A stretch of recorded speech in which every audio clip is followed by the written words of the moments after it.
The train whistle screamed like a banshee across the Montana plains, signaling the arrival of the 310 from Chicago. On the platform stood Elias Thorne, a man with a reputation so terrifying that even the local sheriff gave him a wide berth. He was there for one thing: a wife. He'd signed the papers, paid the fees, and expected a woman ready to work the harsh land. But when Clara O'Malley stepped off that train, the town of Silver Creek went dead silent. She wasn't just tired, she was destroyed. Her lip was split, her eye was swollen shut, and she limped with a broken rib. Most men would have demanded a refund. Most men would have walked away.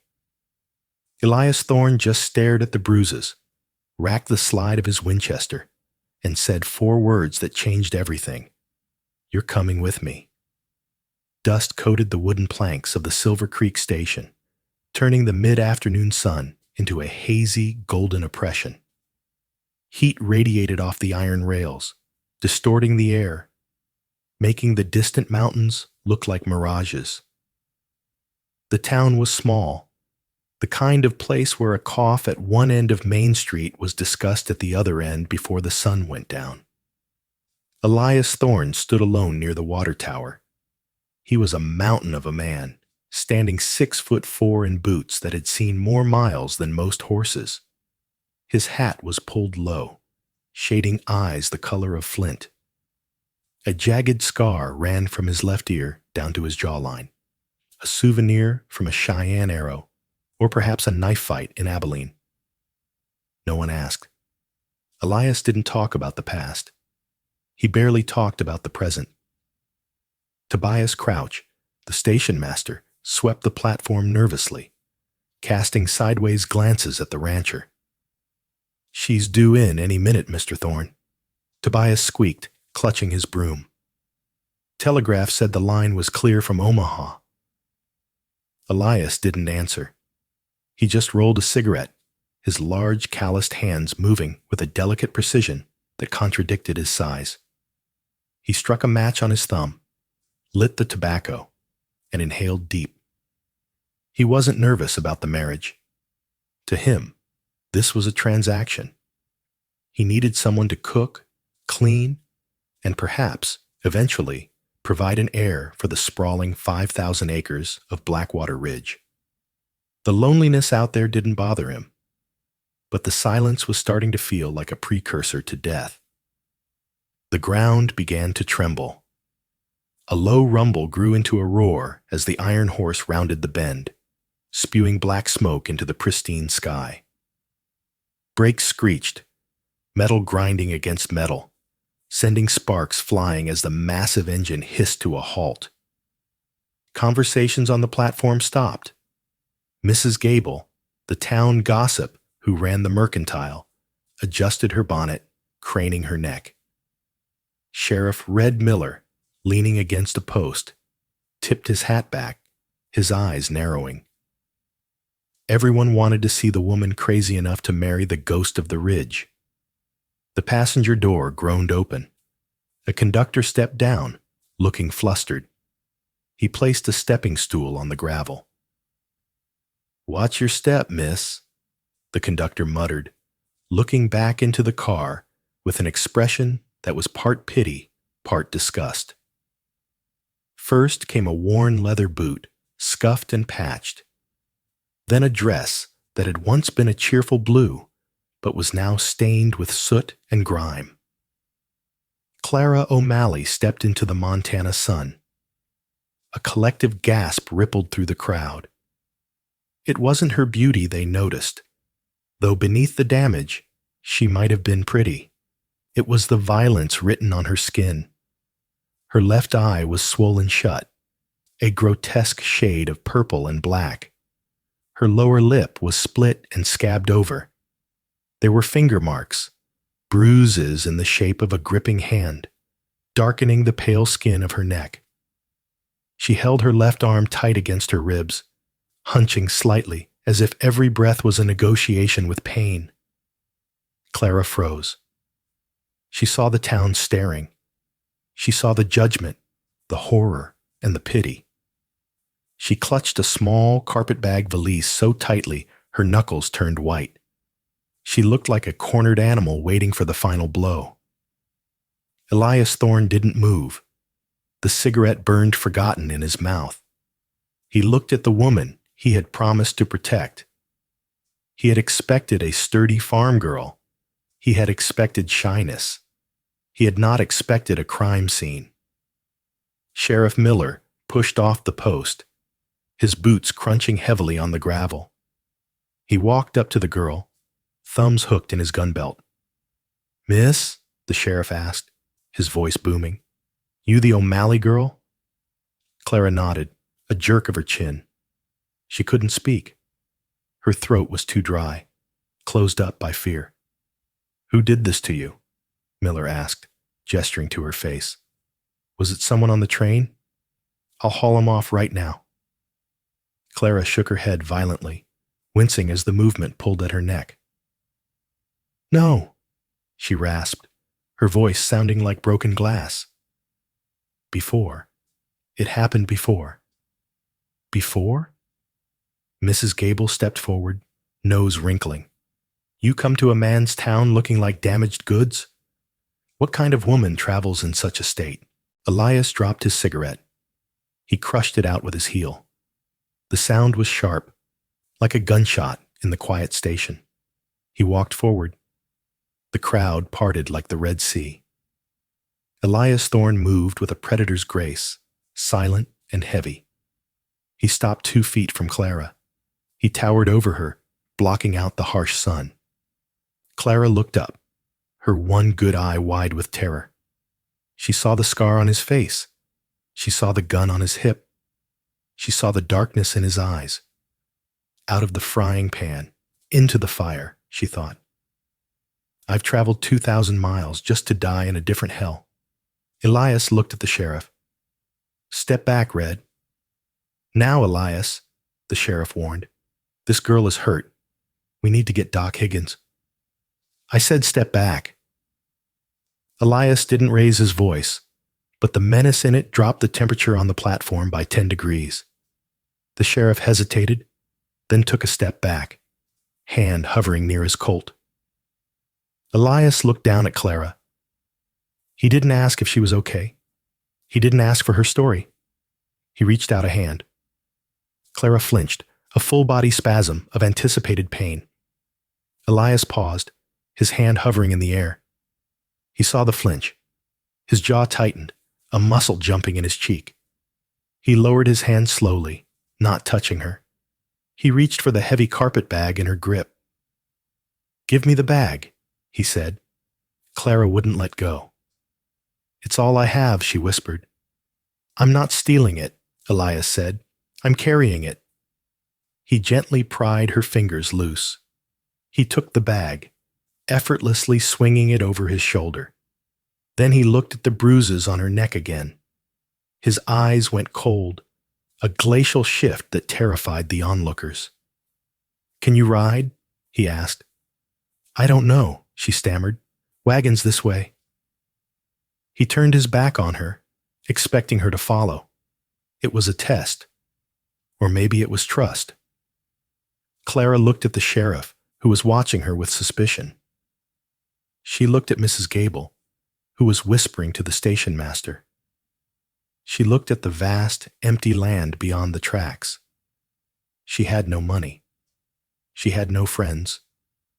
She had a name that wasn't really hers, and a secret that could get her killed. She looked at the broad back of the scarred rancher walking away. He didn't hit me, she thought. He didn't yell. She took a step, biting her lip against the pain in her ribs. Then another. Elias stopped at the edge of the platform. He turned his head slightly, just enough to see her limping after him. He didn't smile. He just nodded once. "You're coming with me," he said, loud enough for the sheriff to hear. He helped her up into the buckboard wagon. He didn't grab her arm. He offered his forearm for her to lean on, taking her weight without flinching. As he walked around to the driver's side, Sheriff Miller called out, "Elias, if she turns up dead out there on that ridge, I'm coming for you." Elias climbed onto the bench seat. He gathered the reins. He looked down at the lawman. "If she turns up dead, Red," Elias said, his voice flat, "it won't be by my hand. But if anyone comes up that road looking to finish what they started on her, bring a shovel." He snapped the reins. The wagon lurched forward, carrying the battered bride and the lonely rancher out into the wilderness. The ride to Blackwater Ridge took 4 hours. For the first 2, neither of them spoke a word. The landscape shifted from the flat, dusty plains of the valley floor to the rugged, pine-choked foothills of the mountains. The air grew cooler, thinner. Massive granite peaks loomed overhead, casting long, violet shadows as the afternoon wore on. Clara gripped the edge of the wagon seat, trying to absorb the shocks of the rutted road with her legs rather than her battered torso. Every bump sent a spike of fire through her side. She watched Elias out of the corner of her good eye. He drove with an easy competence, his eyes scanning the tree line constantly. He wasn't looking at the scenery. He was checking for threats. "Water in the canteen under the seat," he said suddenly. Clara jumped. "Thank you." She fumbled for the metal canteen. Her hands were shaking. She uncorked it and drank greedily. The water was cool and tasted of metal, but it was the best thing she'd ever had. "Why?" Elias asked. Clara lowered the canteen. "Why what? Why come here?" He didn't look at her. "You clearly had trouble back east. Why run to the middle of nowhere?" Clara wiped her mouth with the back of her hand. She had rehearsed her lie 1,000 times on the train. "My husband died of fever. I had no family. I wanted a fresh start. But looking at this man who seemed carved out of the rock itself, the lie felt thin. I had to leave," she said simply, fast. "Husband? No. Father?" Clara stiffened. "No." Elias remained silent for a long mile. The horse's hooves clopped rhythmically against the hard-packed earth. "I don't care what you ran from," Elias said finally. "Past is past, but if the law is chasing you, I need to know. I don't hold with harboring criminals." "I'm not a criminal," Clara said, her voice gaining a sudden, sharp edge. "I'm a victim. There's a difference." Elias turned his head then, fully looking at her for the first time since the station. His eyes searched her face, dissecting the bruises, the fear, and the spark of anger that lay beneath it. "Fair enough," he grunted. He turned back to the road. "We're almost there." Blackwater Ridge was not a farm. It was a fortress. The main house was a sprawling structure of heavy timber and stone, built with its back against a sheer cliff face. It commanded a view of the entire valley. A person on the porch could see a rider coming from 10 miles away. Barns and corrals were laid out with military precision. There were no flowers, no curtains in the windows. It was a place built for survival, not comfort. Elias halted the wagon in front of the porch. Dogs barked. 2 massive wolf hybrids that came bounding around the corner. Clara shrank back. "Down," Elias commanded softly. The dogs instantly sat, tongues lolling, eyes fixed on him. He helped her down from the wagon. This time, Clara was so stiff she nearly collapsed. Elias caught her. His arm went around her waist, firm and unyielding. For a second, she was pressed against his chest. She smelled tobacco, leather, and pine soap. She waited for the squeeze, the groping hand that every man she'd known would have employed. It never came.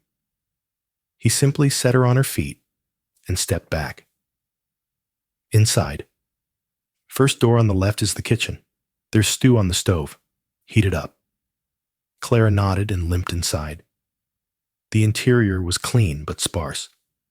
A massive stone fireplace dominated the main room. Bearskins covered the floor. A gun rack on the wall held 3 rifles and a double-barreled shotgun, all oiled and gleaming. She found the kitchen. A pot of venison stew sat on the cold iron range. She stoked the fire, her movements automatic. Cooking was something she understood. It was a safe harbor.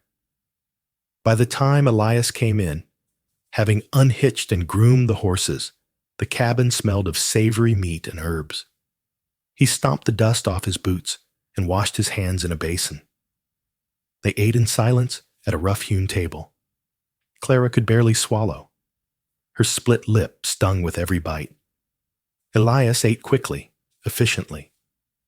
When he was done, he pushed his bowl away. "I sleep in the loft," he said. "You take the bedroom in the back. It has a lock on the door." Clara looked up, startled. "But we're married. By proxy." "Paper isn't people," Elias said. He stood up, his shadow stretching long across the floor. "You're hurt. You're scared of me. And you look like you haven't slept in a week without one eye open." He walked to the fireplace and picked up a lantern. "I didn't send for a warm body, Clara. I sent for a partner. You're no good to me, dead or broken. You heal up. We'll figure out the rest later." He started toward the ladder leading to the loft. "Mr. Thorne?" Clara called out. He paused, hand on the rung. "Elias." "Elias," she corrected. "Why? Why didn't you send me back?" Elias looked at the fire, the flames dancing in his dark eyes. "My mother," he said, his voice dropping so low she almost missed it. "She had a husband who used his fists. I was too small to stop him then." He looked at her, and for a brief second, the terrifying mask slipped, revealing a deep, ancient well of sadness. "I'm not too small anymore." He climbed the ladder and disappeared into the shadows of the loft. Clara sat alone in the kitchen. She heard the heavy thud of his boots overhead, then the creak of a bed frame, then silence. She walked to the back bedroom. It was simple. A quilt, a washstand, a window with sturdy shutters, and, as he had promised, a heavy iron bolt on the inside of the door. Clara closed the door. She slid the bolt home with a clack. She sank onto the bed, clutching her knees.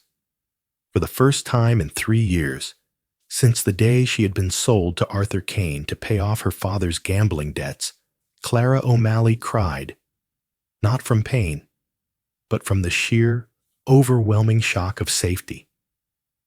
But as she drifted into a fitful sleep, she didn't know that safety was an illusion.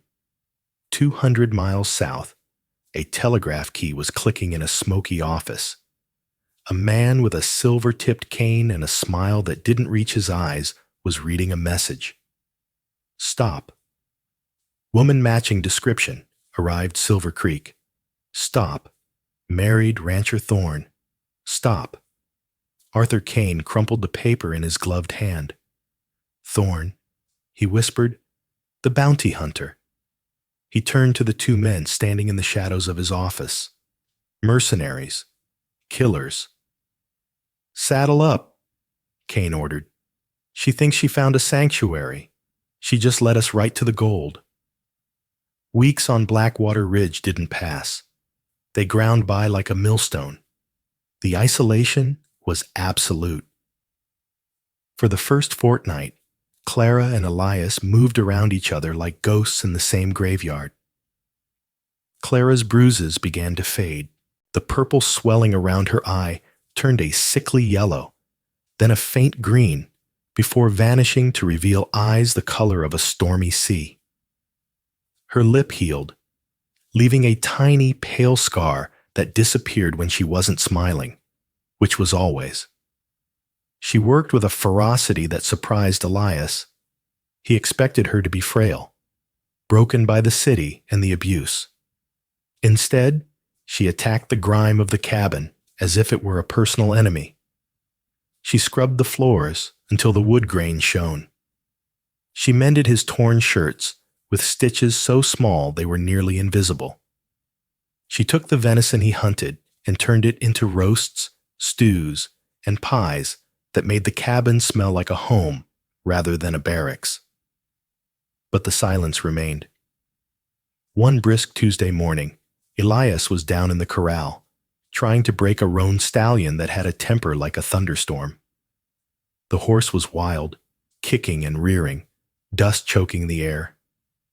Elias was slick with sweat, his shirt clinging to his back, holding the lunge line with a grip of iron. He didn't hear the rider approach. The dog started barking near the porch, a low, guttural warning. Elias tied off the stallion and wiped his forehead with a rag, stepping out of the corral. A man on a sleek bay horse sat just outside the gate. He wore a suit that was too fine for ranching and a hat that cost more than Elias's saddle. It was Silas Vane, the owner of the Double Bar Ranch in the valley below. Vane had been trying to buy Blackwater Ridge for 5 years, mostly because Elias controlled the spring that fed the creek. "Morning, Thorne," Vane called out, his voice oily and smooth. Elias didn't open the gate. He leaned his arms on the top rail, staring up at the man. "Vane, you're lost." "Not lost, Elias, just neighborly." Vane's eyes drifted to the porch. Clara had stepped out, drying her hands on an apron. She froze when she saw the stranger. Vane smiled, a predatory flashing of teeth. "So, the rumors are true. The hermit of the ridge bought himself a woman. I heard she was damaged goods, but she cleans up nice." Elias's knuckles turned white on the fence rail. "State your business, Silas, or get off my land." "My business remains the same," Vane said, leaning forward on his saddle horn. "I'm offering you $2,000 for the deed. That's more than this rock pile is worth. You can take your little purchase and move somewhere softer. California, maybe." "Not for sale," Elias said. "Everything is for sale," Vane countered, his eyes locking onto Clara. "Even her. How much did she cost you, Thorne? $50? Or did you get a discount for the broken face?" The air went still. Elias reached for the latch of the gate. He wasn't going to shoot Vane. He was going to pull him off that horse and beat him into the dust. The violence that Elias kept chained deep in his gut surged to the surface. Clack, chuck. The sound of a pump-action shotgun racking a shell echoed across the yard. Vane's horse danced sideways. Elias stopped and looked back. Clara was standing at the edge of the porch. She held Elias's heavy 10-gauge shotgun leveled at Silas Vane's chest. The weapon was too big for her, the stock tucked awkwardly under her armpit, but the barrel didn't waver. "He said get off his land," Clara said. Her voice wasn't a whisper anymore. It was clear, cold, and trembling with a rage she had suppressed for years. Vane looked at the gun, then at the woman, then at Elias. He laughed, but it was a nervous sound. "You let your women handle your fights now, Thorne?" "She seems to be handling it fine," Elias said, a ghost of a smirk touching his lips. "And that's a 10-gauge, Silas. At this range, it won't leave enough of you to bury." Vane's face darkened. He wheeled his horse around violently.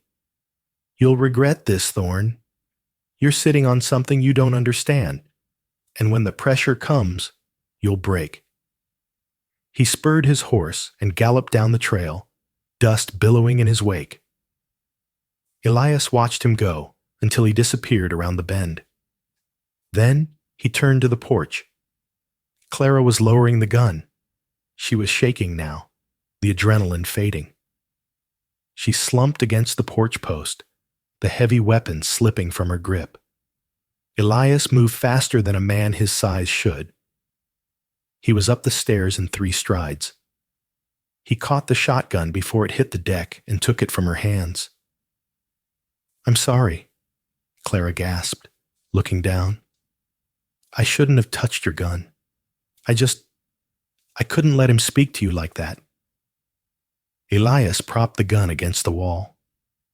He looked at her, really looked at her. He saw the fire that had made her pull the trigger. He saw the survivor. "You know how to shoot?" he asked. "My father taught me, before everything went wrong." Elias nodded slowly. "Good, because out here, a woman who can't shoot is a liability." He reached into his pocket and pulled out a small, folded piece of paper. It was a receipt. "I was going to wait," he said gruffly, "but you earned it." Clara took the paper. It was a bill of sale from the general store in Silver Creek. Order placed, 1 Ladies Spencer carbine rifle, 500 rounds of ammunition. "You bought me a gun?" Clara asked, tears pricking her eyes. "Can't lug that 10-gauge around," Elias muttered, looking away, uncomfortable with the gratitude in her eyes. "Too much kick. The Spencer is lighter. It'll arrive on the supply wagon next week." He started to walk back to the corral, then stopped. "Clara," he said. She looked up. It was the first time he had used her name. "Thank you." He tipped his hat and walked away. Clara stood on the porch, holding the receipt to her chest, watching the scarred man work the wild horse. For the first time in her life, she didn't feel owned. She felt seen. But as night fell, the feeling of victory evaporated. Clara sat by the fire, sewing, while Elias cleaned his revolver. The encounter with Vane had rattled her more than she let on. Not because of Vane, but because of what he represented. Men who took what they wanted. Arthur Kane was that kind of man. And she knew, with a sinking dread in her stomach, that distance wouldn't stop him. "Elias," she said softly into the quiet room. "Yeah?" "If trouble comes, real trouble, not just a neighbor with a grudge."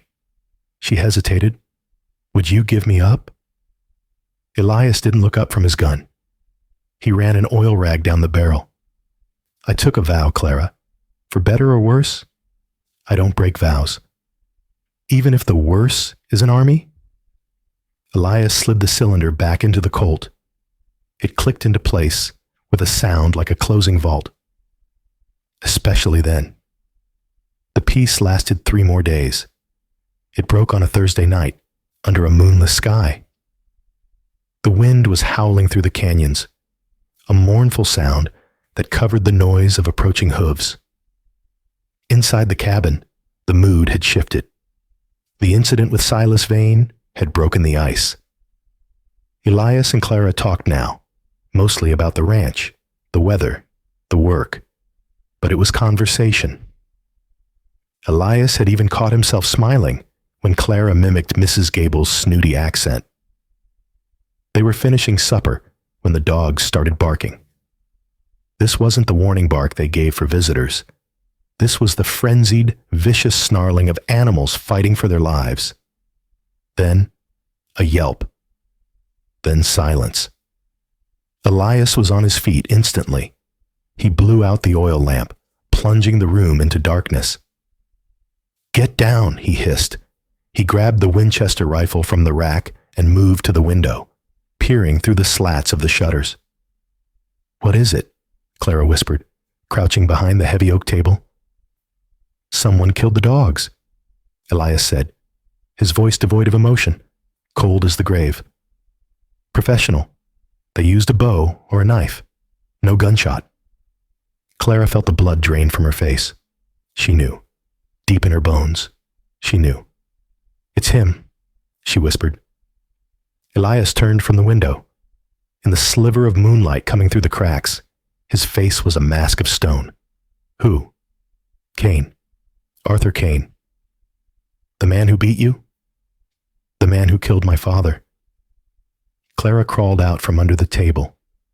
She reached into the bodice of her dress. She had sewn a hidden pocket into the lining of her corset. Her trembling fingers tore at the fabric, ripping the stitches. She pulled out a small, leather-bound notebook. It was stained with sweat and travel, worn at the corners. "He's not here for me, Elias," Clara said, holding the book out. "He's here for this." Elias didn't take it. He was watching the yard. "What is it?" "My father was a surveyor for the railroad," Clara said, the words tumbling out fast. "He found coal, a massive vein, running right through the valley, crossing under your land, and veins. But he didn't report it to the company. He wanted to file the claim himself, for us." "And Kane?" "Kane was his partner. Kane found out. He killed my father in his study, made it look like a robbery. He tore the house apart looking for this book. He kept me prisoner for 6 months, trying to beat the location out of me." She suppressed a sob. "I escaped. I stole it back. I ran." Elias looked at the book, then back out the window. The pieces fell into place. The expensive suit on Vane, the interest in the land, the bounty hunters. "It's not just coal, is it?" Elias asked. "No," Clara said. "It's the future. The railroad needs that coal to cross the Rockies. Whoever owns that land controls the line. It's worth millions." Elias laughed, a dry, humorless sound. "So, I'm sitting on a gold mine, and I've got $1 million bounty on my head." "I'm sorry," Clara wept. "I should have told you. Give me the horse. I'll ride out. I'll lead them away." Elias moved away from the window. He walked over to her. He took the book from her hand and shoved it into his shirt pocket. Then he grabbed her shoulders. "Listen to me," he said, fierce and low. "Nobody rides out. You think they'll let you live? You think they'll let me live now that they know I've seen you?" He dragged her toward the heavy stone fireplace. He kicked the bearskin rug aside, revealing a trap door. "Root cellar," he commanded. "Get in." "No, I can fight. I have the shotgun." "You have a shotgun. They have rifles and the cover of dark. You get in the hole, Clara. If they get past me, you wait until they open that door and you blast the first shadow you see. Do you understand?" "Elias, please. Do you understand?" he roared. She nodded, tears streaming down her face. "Yes." She climbed down into the dark, musty hole. Elias slammed the trap door shut and kicked the heavy rug back over it. He dragged the heavy oak table over the rug. He was alone in the dark room. He checked his Winchester. 14 rounds. He checked his Colts. 12 rounds. He moved to the back door, opening it silently. The cold mountain air hit him. He slipped out onto the back porch, melting into the shadows. He wasn't going to wait inside to be burned out. Elias Thorne was a hunter, and tonight the prey had come to his den. A twig snapped near the barn. Elias raised the rifle. He saw a shadow detach itself from the wall of the stable, a man with a long coat and a glint of steel in his hand. Elias breathed out. He squeezed the trigger. Crack! The gunshot shattered the night. The shadow crumpled. "That's one," Elias whispered. But then, the night erupted. Muzzle flashes sparked from the tree line. 3, 4, 5 of them. Bullets chewed into the wood of the cabin, shattering windows, pinging off the stone chimney. Elias rolled off the porch, diving behind the stone water trough. He worked the lever of his rifle, firing back at the flashes. Ch, clack, boom. Ch, clack, boom. He heard a scream from the trees. 2 down. "Thorne!" a voice shouted from the darkness. It wasn't Kane. It was a rough, gravelly voice. Give us the girl and the book, and we leave you breathing. Come and get her, Elias yelled back. He popped up, fired 2 rounds, and ducked as splinters exploded from the trough rim near his face.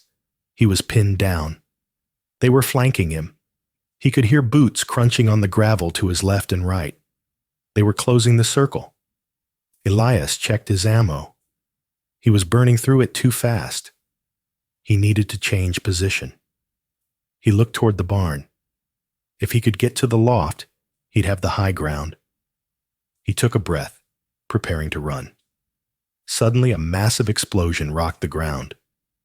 The front door of the cabin, the heavy oak door he had barred, was blown inward, not by a ram, but by dynamite.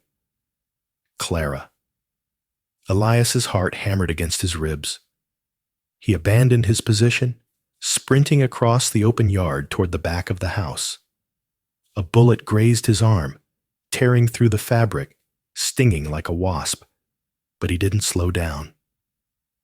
He dove through the shattered back window, rolling across the floor, coming up with his Colt drawn. Smoke filled the room. The front door was a gaping maw of splintered wood. Through the haze, 3 men stepped in. They wore long dusters and masks. They held repeaters ready. Elias fired from the floor. Bang! Bang! The lead man dropped, clutching his throat. The other 2 spun, firing wildly. A bullet slammed into the fireplace, sending stone chips flying. Elias scrambled behind the overturned sofa. He was trapped in the main room.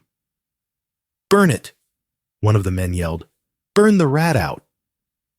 A Molotov cocktail, a whiskey bottle with a burning rag, sailed through the broken door. It smashed against the far wall. The dry timber of the cabin caught instantly. Flames licked up the curtains, racing toward the ceiling. Elias coughed, the smoke searing his lungs. He looked at the table, the heavy oak table covering the trap door. If he moved it to get Clara out, he'd be exposed. If he left her there, she'd suffocate or burn. He stood up, roaring in defiance, firing his pistols with both hands. He took down the man with the torch. The last gunman ducked back outside. Elias threw his shoulder against the table, heaving it aside. He kicked the rug away and yanked the trapdoor open. "Clara, up, now!" She scrambled up the ladder, coughing, her eyes streaming. The heat in the room was intense. The ceiling was a sheet of fire. "The window!" Elias shouted, grabbing her hand. They ran for the back bedroom window. Elias smashed the shutters open with the butt of his empty pistol. "Go!" He shoved her through. Clara tumbled out onto the grass. Elias vaulted after her. They hit the ground running, hand in hand, sprinting toward the tree line, as the cabin, their home, became a towering inferno behind them. They didn't stop until they reached the dense cover of the pine forest, 200 yards up the slope. They collapsed behind a boulder, gasping for air. Elias gripped his bleeding arm. Clara was covered in soot, her dress torn. Down below, the cabin was a torch, lighting up the valley. They could see men, 6 or 7 of them, circling the fire, realizing their prey was gone. "They'll track us," Elias rasped, tearing a strip from his shirt to bind his arm. "Come daylight, they'll find our trail." Clara looked at him. She looked at the burning house. Everything he owned, everything he had built, gone because of her. "Where do we go?" she asked, her voice trembling.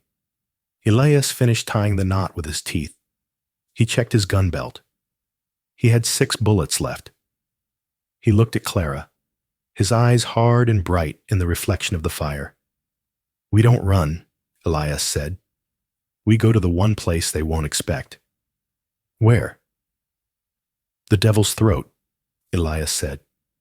"The mine your father found. If Cain wants the coal, let's give it to him." He stood up, pulling her with him. The lonely rancher was gone. The bounty hunter was back. We're going to bury them, Clara. Every last one of them. The mountain air bit deep, sharp enough to freeze the sweat on their skin. Elias and Clara moved through the timberline like phantoms, their breath misting in the silver light of the moon.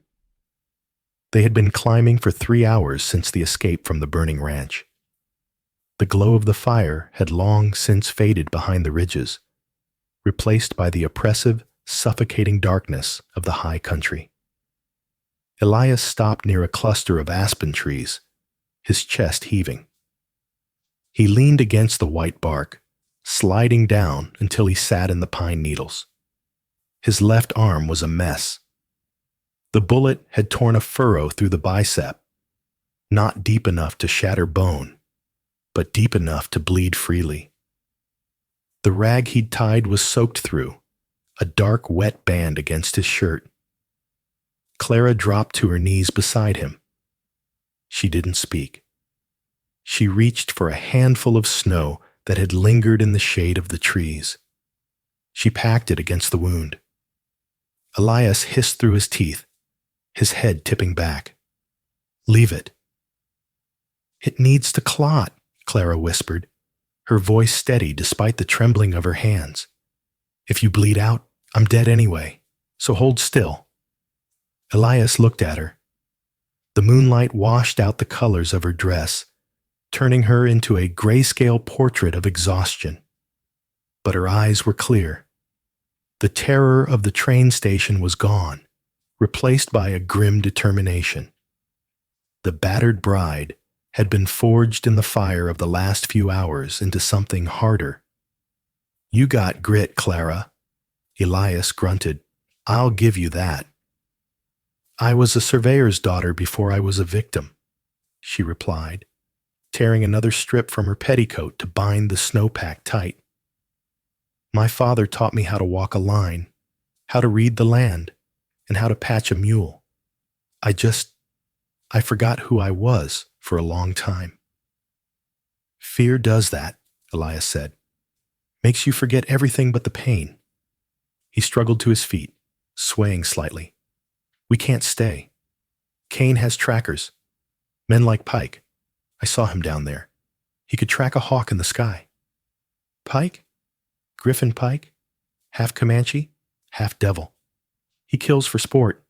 If Kane hired him, he's not looking to negotiate." They pushed on. The terrain grew steeper, the trees thinning out as they approached the rocky spine of the mountain range. This was the no man's land between the fertile valley and the desolate peaks. An hour later, Elias raised a fist. He dropped into a crouch instantly. Clara, learning his rhythm, mimicked him, pressing herself flat against a granite outcropping. Below them, on the switchback trail they had just ascended, a pebble skittered loose. Click. It was the sound of a horseshoe striking stone. Elias signaled to Clara, "Stay."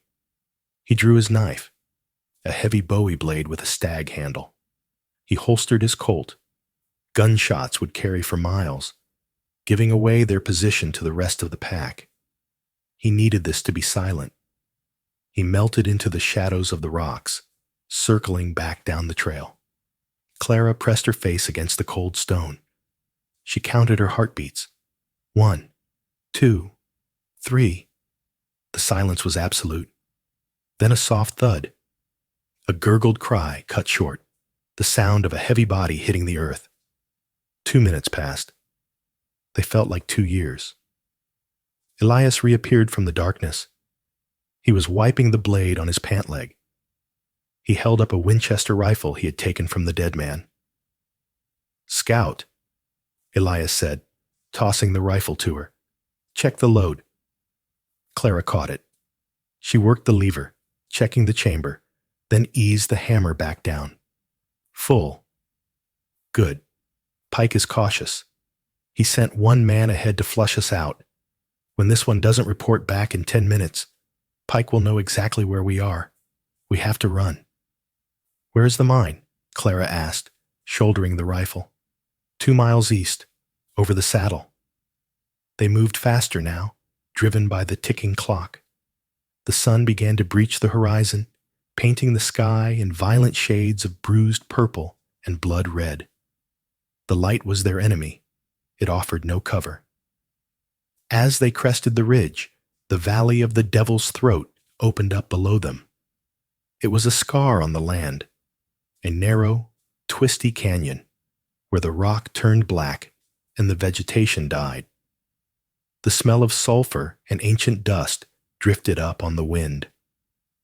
There, Elias pointed, halfway down the canyon wall, a dark, timber-framed hole gaped like a mouth, the entrance to the old O'Malley claim. My father called it the Promise, Clara said softly, looking at the dark opening. Local folks call it a tomb, Elias corrected. Bad air, loose shale.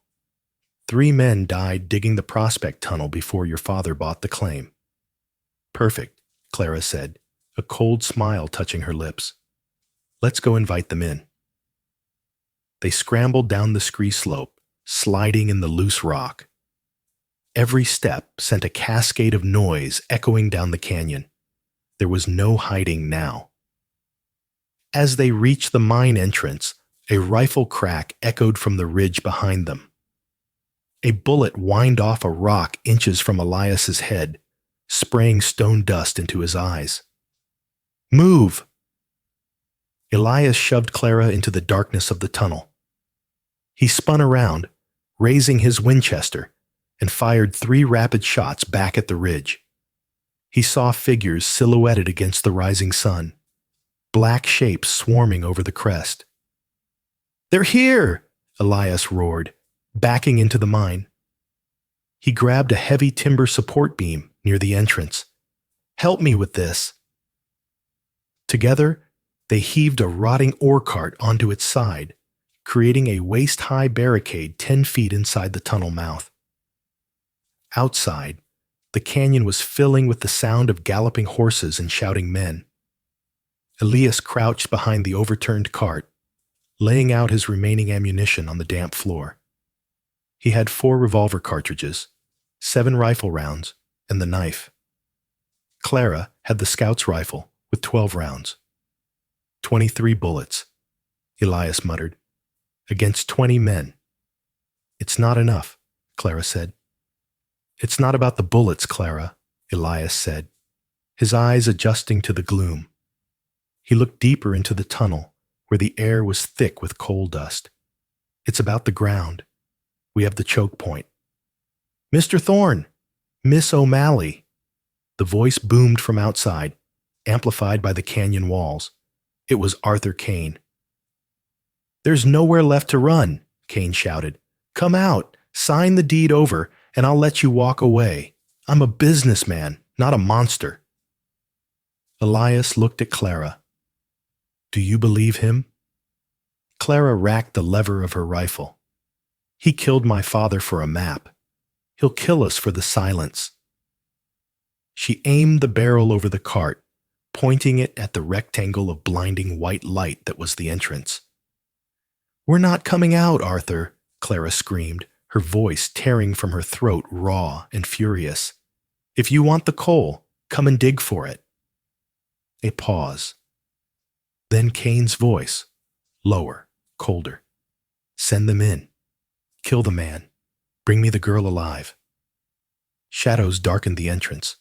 The siege of Devil's Throat had begun. The mountain air bit deep, sharp enough to freeze the sweat on their skin. Elias and Clara moved through the timberline like phantoms, leaving the burning ranch far behind. Elias's left arm was a mess. The bullet had torn a furrow through the bicep, and the rag he'd tied was soaked through. He stumbled near a cluster of aspens, sliding down to sit against the white bark. Clara dropped to her knees, packing snow against the wound. The terror of the train station was gone, replaced by a grim, icy determination. You got grit, Clara. Elias grunted, watching her work. I'll give you that. I was a surveyor's daughter before I was a victim, she replied. tearing a strip from her petticoat to bind the injury. "My father taught me how to read the land. I forgot who I was for a long time." "Fear does that," Elias said, struggling back to his feet. "But we can't stay. Cain has trackers. Men like Griffin Pike. He kills for sport." They pushed on, cresting the ridge as the sun began to bleed over the horizon. Below them lay the Devil's Throat, a scarred, sulphurous canyon where vegetation died and the rocks turned black. Halfway down the wall gaped the dark mouth of the O'Malley claim. "There," Elias pointed, "the tomb." They scrambled down the scree slope. As they reached the mine entrance, a rifle crack echoed from the ridge. A bullet whined off the stone inches from Elias's head. "Move!" Elias shoved Clara into the darkness of the tunnel. He spun, firing 3 rapid shots back at the silhouette on the ridge to buy time, then ducked inside. Together, they heaved a rotting ore cart onto its side, creating a waist-high barricade. "Mr. Thorne! Miss O'Malley!" Arthur Kane's voice boomed from outside. "There's nowhere left to run. Sign the deed, and I'll let you walk away." Clara racked the lever of the rifle they had taken from a scout earlier. She looked at Elias, then shouted back, her voice raw with fury. "We're not coming out, Arthur. If you want the coal, come and dig for it." Silence followed. Then Kane's order. "Send them in. Kill the man. Bring me the girl." Elias looked at the tunnel walls. They were crumbling, shiny, and brittle. The air was thick with black dust. A terrifying plan formed in his mind. "This isn't just a tunnel," he whispered. "It's the vein. We're standing inside the coal." He looked at the dust floating in the air. Coal dust. It's explosive. More unstable than dynamite if the concentration is right. "If we fire in here," Clara started. "We bring the mountain down," Elias finished. "We need to lure them deep." He grabbed a crate of rusted supplies and ordered Clara back to a cross brace 50 yards deeper in the tunnel. Elias stayed behind a moment longer, kicking up clouds of the dry, powdery dust until the air was thick and choking. He draped his coat over the ore cart as a decoy, then retreated to join her. Minutes later, the flicker of torches illuminated the tunnel walls. Pike led the way, shotgun ready, with Kane behind him. "They ran deeper," Pike growled, kicking the empty coat. "Flush them out," Kane ordered. "I want that book." They moved forward, their torches igniting the very air Elias had prepared. From the darkness of the cross brace, Elias raised his Winchester. He wasn't aiming at the men. He was aiming at the cloud of dust swirling around the flames. "Cover your ears," Elias commanded. He squeezed the trigger. Crack! The bullet shattered a kerosene torch. The fuel sprayed into the coal dust. A sphere of orange fire blossomed in the tunnel. A fuel-air explosion that roared like a dragon waking up. The shock wave knocked Elias and Clara backward as the tunnel turned into a blast furnace. The ceiling groaned and gave way. Rocks raining down to seal the entrance and bury the mercenaries in a tomb of fire and stone. "The roof is going! Run!" Elias yelled. They scrambled deeper into the dark, reaching the vertical ventilation shaft Clara had remembered. A thin beam of daylight filtered down from 100 feet up. The ladder was old, rusted iron spikes driven into the rock, but it was their only way out. Elias boosted Clara up, then followed. They climbed until their muscles screamed, finally dragging themselves over the lip of the shaft onto the grassy upper ridge. Below them, smoke poured gently from the earth. The Devil's Throat had swallowed Arthur Kane and his greed. They lay on the grass, gasping for air. Clara reached into her bodice and pulled out the leather-bound ledger, the proof of the millions buried below. "We could rebuild," she said, staring at the book. "We could build a palace." Elias sat up, looking at the smoking ruin of his ranch in the distance. "Burn it," he said. "What?" "As long as that book exists, men like him will come. I don't want a palace, Clara. I want peace." Clara looked at the ledger, then at the scarred man who had walked through fire for her. She struck a match. The pages curled and blackened. She dropped the burning book back down the shaft, watching it vanish into the dark. Elias stood and offered his hand. "Come on, Mrs. Thorne. We've got a long walk to town." "And then what?" Clara asked, taking his hand. "Then," Elias smiled, "we build a new house and maybe get some new dogs." Silver Creek woke to a pale, watery dawn when two figures limped onto Main Street. Elias Thorne and Clara O'Malley looked like they had walked out of hell itself. Elias was missing his coat, his shirt torn to reveal a bloody bandage.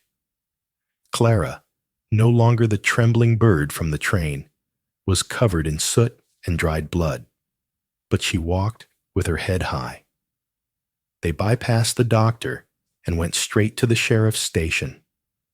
Sheriff Miller dropped his coffee cup when they entered. "Sweet mother of Abraham," he whispered, "I saw the smoke on the ridge. What happened?" "House is gone," Elias rasped, leaning heavily against the doorframe to protect the room out of habit. "Burned to the foundation." "And the men?" Strangers were asking questions. "Mining accident," Elias said, his eyes hard. "Old mine at Devil's Throat. Supports gave way. Tragically, Arthur Kane and his investors were inside." The sheriff slowly picked up his hat. He understood. There would be no investigation for men like Kane. Suddenly, the door swung open. Silas Vane, the greedy neighbor, strode in. He stopped short when he saw the ruined couple, a sneer curling his lip. "I told you, Thorne," Vane gloated. "I told you that land would kill you. Now look at you. Destitute." He turned to the sheriff. "I'm making a formal offer. $500 for the deed. It's charity, really, for a pile of ash." Elias stepped forward, the menace returning to his frame, but Vane laughed. "You have nothing. No house. No barn. You'll starve by winter." Clara stood up. She winced from her broken ribs, but took Elias's soot-stained hand. "We have the land," Clara said coldly. "We have the water, and we have each other." She reached into her pocket. She didn't have the cursed coal ledger. That was ashes in the mine. Instead, she pulled out a heavy gold nugget, the size of a hen's egg, found in the creek weeks ago. She slammed it onto the desk. "That should cover supplies for the winter, Mr. Vane," she said. "Now, get out of my husband's way." Vane stared at the gold, then at Elias's terrifying smile. He turned and fled. He never asked about the land again. The rebuilding took 5 years. They didn't build a fortress this time. They built a home. The coal mine remained sealed, a tomb for greed, while Elias and Clara found their treasure in the quiet valley. In the Montana Territorial Archives, there is a birth certificate from 1889 for a boy, Samuel Thorne. Under father's occupation, Elias didn't write rancher or bounty hunter. In jagged handwriting, he wrote, "Husband." Clara lived to be 82, known not as a victim, but as the Iron Matriarch. When Elias passed, they were buried side by side on the hill. 2 simple stones with no dates. Just one inscription spanning both markers. They walked out of the dark together. And that is the legend of Elias and Clara Thorne. They say truth is stranger than fiction, but out in the West, truth was often just survival with a different name. They didn't find their fortune in the coal. They found it in the fight. If this story kept you on the edge of your seat, hit that like button. And here is my question for you. If you were in Elias's boots, would you have burned that ledger worth millions to stop the violence? Or would you have fought the railroad for the money? Let me know in the comments. Don't forget to subscribe and ring that bell for next week's story, The Sheriff Who Hanged His Own Brother. Stay safe out there, folks. The West is still wild,